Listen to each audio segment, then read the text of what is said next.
최악의 멸망은 피하라. 예레미야 52장. 시드기야가 여호야김의 모든 행위를 본받아 여호와 보시기에 악을 행한지라. 여호와께서 예루살렘과 유다에게 진노하심이 그들을 자기 앞에서 쫓아내시기까지 이르렀더라. 시드기야가 바벨론 왕을 배반하니라. 시드기야 제9년 열째 달 바벨론 왕 느부갓네살이 그의 모든 군대를 거느리고 예루살렘을 치러 올라와서 시드기야 왕 제11년까지 포위되었더라. 그해 넷째 달 그 성벽이 파괴됨에 모든 군사가 밤중에 그 성에서 나가 아라바 길로 가더니 갈대아 군대가 그 왕을 뒤쫓아 왕을 사로잡아 그를 하마 땅 리블라에 있는 바벨론 왕에게로 끌고 가매 바벨론 왕이 시드기야의 아들들을 그의 눈앞에서 죽이고 유다의 모든 고관을 죽이며 시드기야의 두 눈을 빼고 놋사슬로 그를 결박하여 바벨론으로 끌고 가서 그가 죽는 날까지 옥에 가두었더라. 최악의 멸망은 피하라. 예레미야 52장 말씀입니다. 유다 예루살렘은 가장 처참한 최악의 멸망을 받았습니다. 네 차례에 걸친 멸망의 과정을 밟았습니다. 1차 포로 잡혀간 것은 주전 605년 여호야김 왕 때이고요. 그 후에 2차 포로 잡혀간 것은 597년 여호야긴 왕 1년차 때입니다. 그리고 3차 포로는 586년 시드기야 왕 11년에 예루살렘이 점령되고 파괴되고 성전이 파괴되었습니다. 유다 나라가 완전히 멸망했습니다. 3차 포로 때. 그리고 584년 예루살렘 멸망 후 2년 후에 추가 포로 잡혀갔습니다. 확인 사살당한 거죠. 1차, 2차 때까지는 특정인들을 포로 잡아가는 방식이었습니다. 그러나 3차와 추가 포로는 유다 나라의 정권과 주권을 완전히 파괴시키는 방식으로 이루어졌습니다.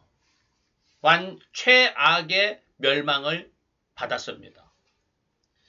하나님은 처음부터 유다의 정권과 주권을 완전히 붕괴시키려고 하셨을까? 이런 생각을 해보게 됩니다.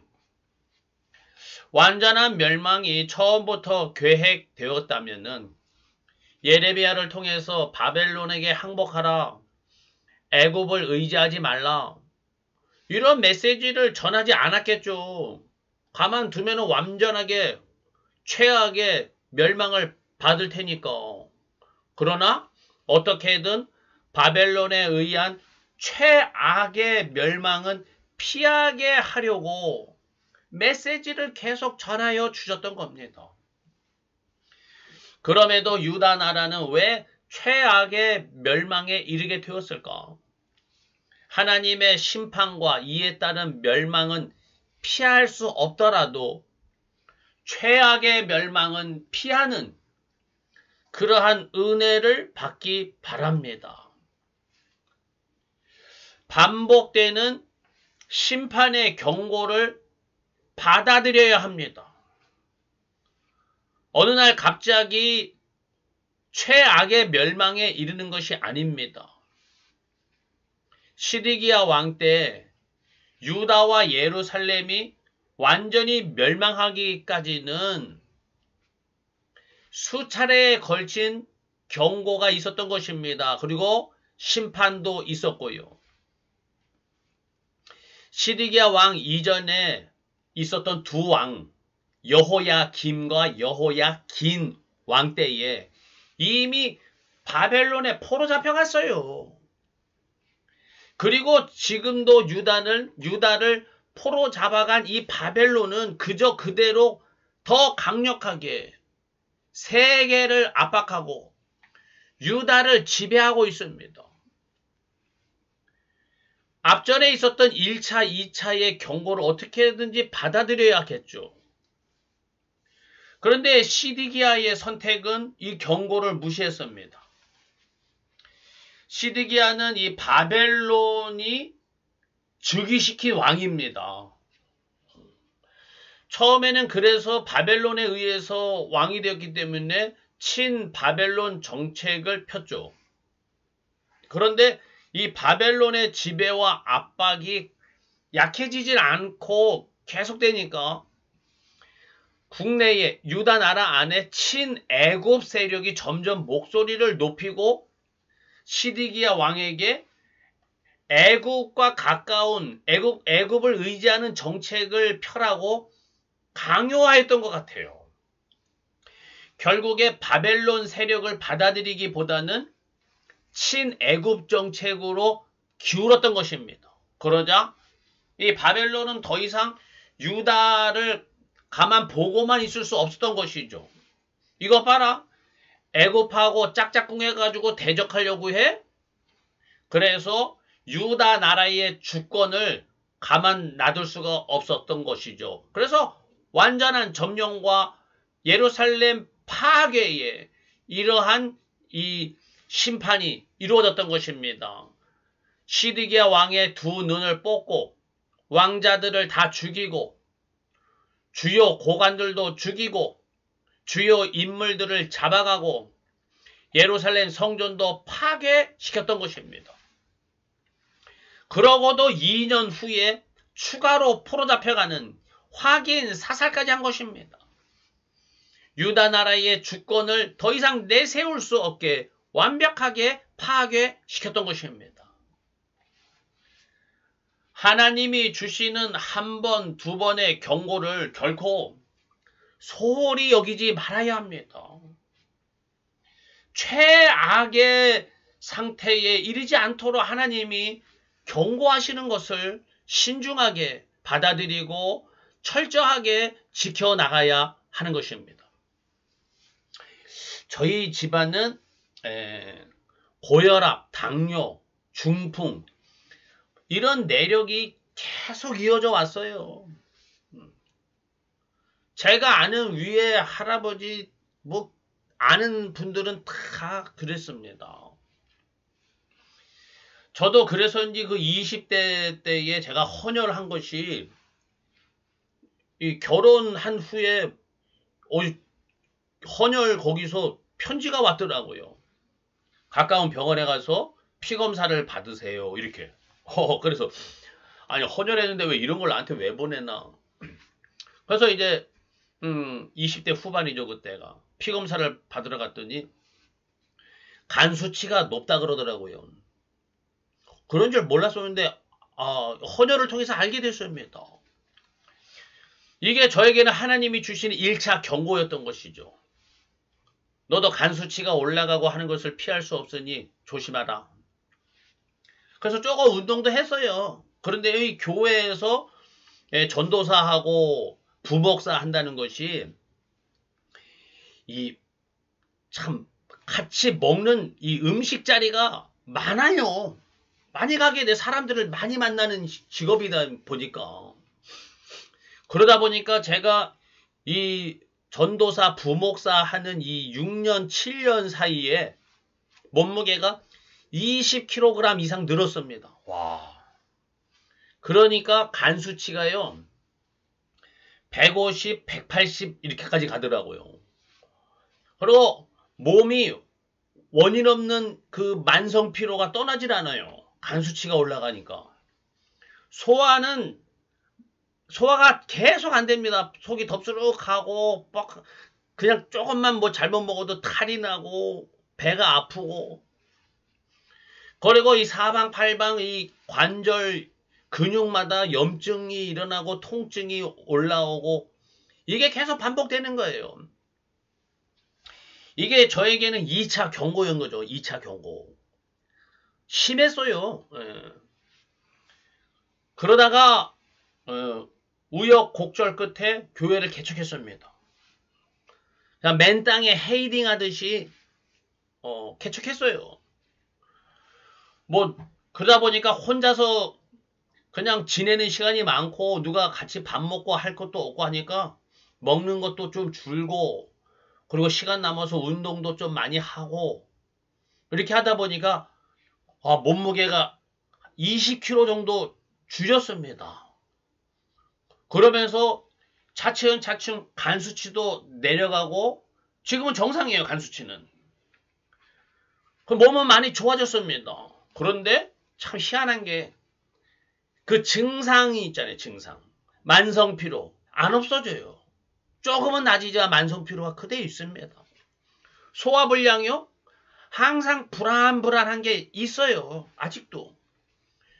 그리고 이 염증, 통증, 류마티스 내과 대학병원에 가서 진찰까지 받고 약도 먹고 했습니다. 류마티스성 염증, 통증이 계속 있어요. 이게 1차, 2차 때 받았던 이 경고의 증상들이 지금은 많이 개선했지만은 그 증상은 계속되고 있습니다. 그래도 몸무게도 많이 줄이고 꾸준히 운동하려고 노력하면서 생활 이거를 습관을 바꾸니까 큰 병으로 진행되는 것은 좀 멈춘 것 같아요. 감사합니다, 하나님. 하나님이 나에게 주시는 1차, 2차의 경고.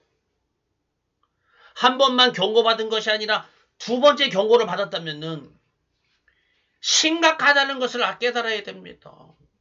세 번째 하나님의 심판이 임하면은 예루살렘 성전이 파괴되는 것과 같은 최악의 멸망에 이르게 된다는 것을 명심하시기를 바랍니다.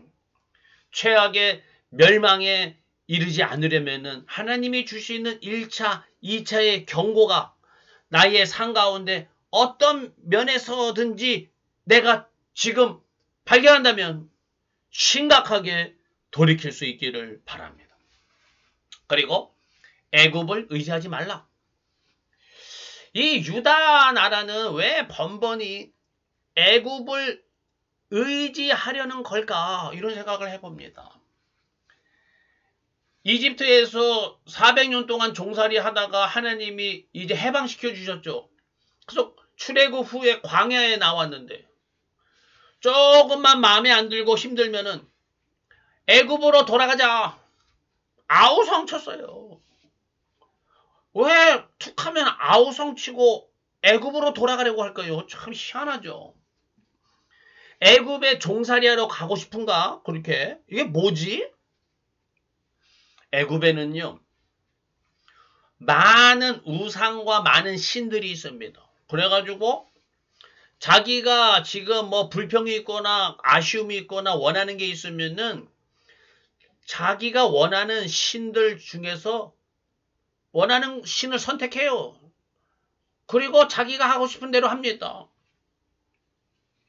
신을 선택하고 자기 하고 싶은 방식을 자기가 선택하는 거야. 이게 애굽의 우상과 미신의 이 삶입니다. 그런데 하나님 신앙은 어떻습니까? 하나님이 이렇게 해라 저렇게 해라 명령하시면 순종해야 돼. 내가 지금 난 이렇게 하고 싶은데 못하게 답답하고 힘들죠. 그래도 참고 기다리라는 거예요. 허튼지 하지 말라는 거예요. 하나님이. 짜증나잖아요. 그러니까 하나님 신앙은 짜증나요. 불편해. 뭐 하나 마음에 드는 게 없어. 그러니까 내 맘대로 하고 싶은 대로 할 수 있는 애굽으로 가려고 하는 거예요. 이러한 애굽의 유혹과 습관을 벗어버려야지만이 살 수가 있습니다. 왜 1차, 2차의 경고까지 받게 되었습니까? 자기 멋대로 했기 때문이에요. 애굽의 습관 때문에 1차, 2차의 경고까지 받았습니다. 이러한 자기 하고 싶은 대로 자기 마음대로 하는 이러한 애굽의 습관을 버리는 것이 바로 살 길이 열리는 첫걸음입니다. 하나님 앞에서 참고 절제하고 가만히 있을 수 있기를 바랍니다. 가만히 있으면 막 죽을 것 같죠? 못 참겠죠? 막 몸이 막 좀이 쑤시고 답답하고 우울하고 짜증나고 불안하고. 그러나 하나님 앞에 가만히 있고 하나님 앞에 홀로 설 수 있는 것이 편해져야 됩니다.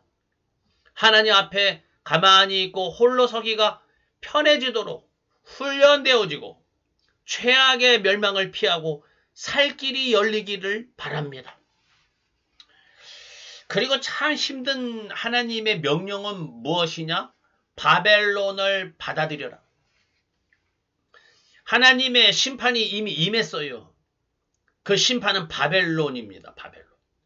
이 하나님이 주시는 심판인 이 바벨론을 받아들여라.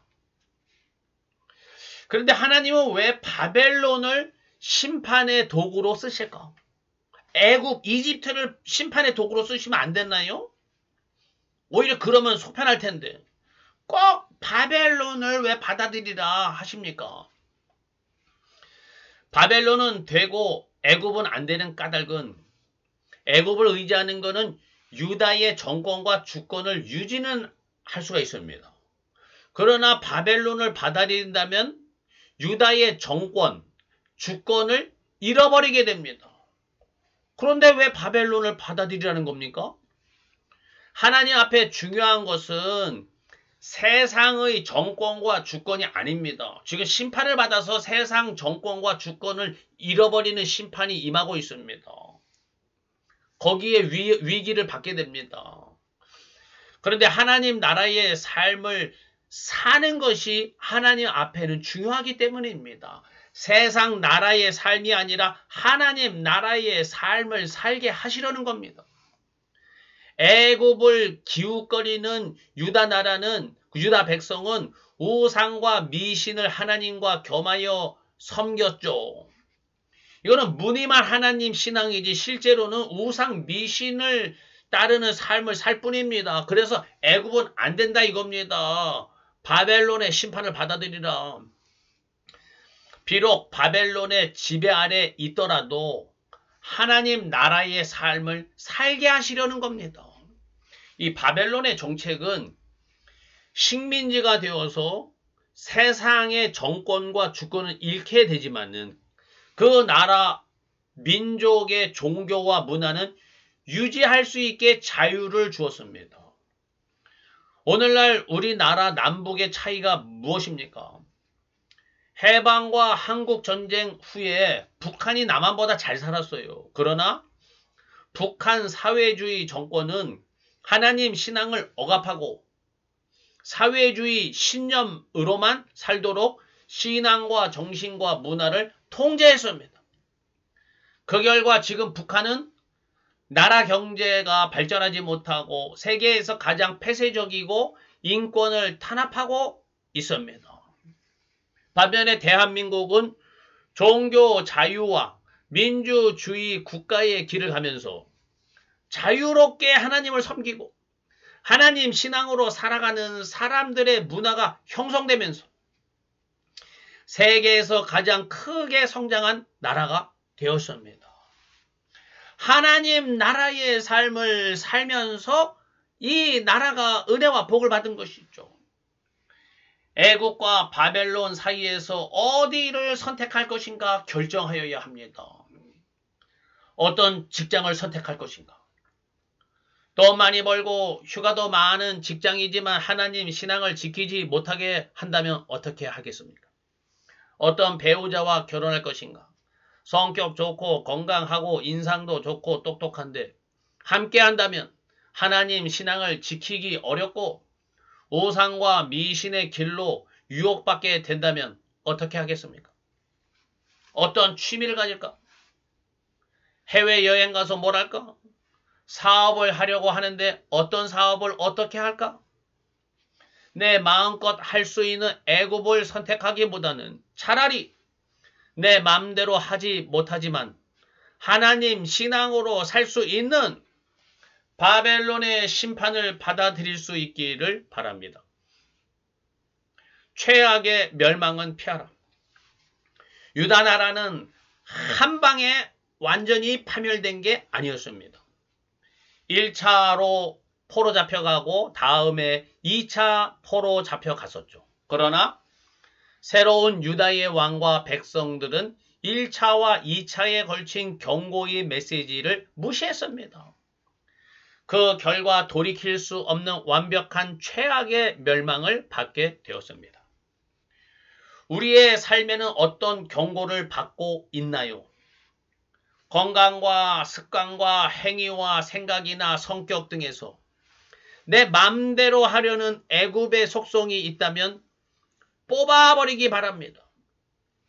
하나님 신앙과 삶을 살아서 심판 중에도 최악의 멸망을 피하기를 간절히 축원합니다. 아멘.